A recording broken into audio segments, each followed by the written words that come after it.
think people can go their whole lives in denial of who they actually are. You have to think when you're a child, you're the purest form of yourself. And to really follow what made you happy back then is a great formula that will make you happy in the future. Like that quote from Picasso, you know, like, I am the child who survived. I'm living proof that you don't have to grow up. So I grew up in Chicago, Illinois. As a kid, I drew a lot of Chicago Bulls stuff. I was so obsessed with pop culture that I wanted to add something to it, do it in my own way. I wanted it to be the best. I would try and push the boundaries, even as a young kid. So art has always been in my life, but it's also always taken a back seat. You know, I knew it was where I would end up, but I never knew how I would get there. We're here in Arizona. This place represents, you know, my family. My grandpa, he was kind of the first person to bring everyone here. He's kind of like the nucleus of the family. My mom was really the one pushing me to be an artist.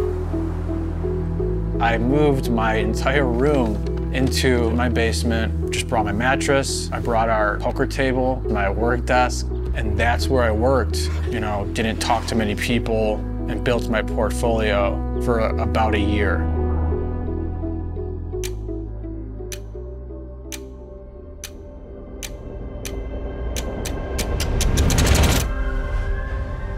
I first became aware of Jeff Cole on Instagram, and it instantly caught my eye, and there's something about his artwork that you've just never seen before. It's unique. I was really paying attention to the speed in which we were consuming content.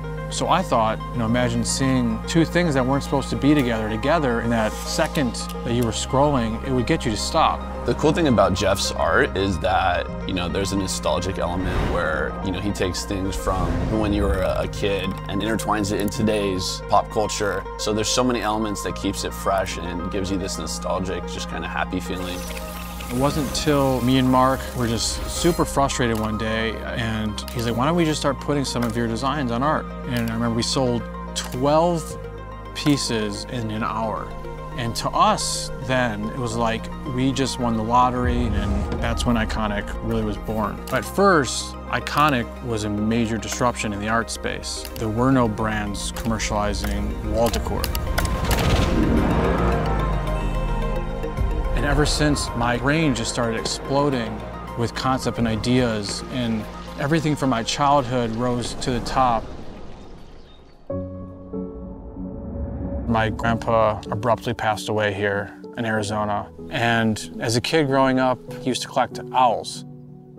I felt obligated to create something that represented him, so I created this owl logo, and it really reminded my whole family of him. It kind of just stuck as kind of my logo, and me kind of carrying his tradition into the future.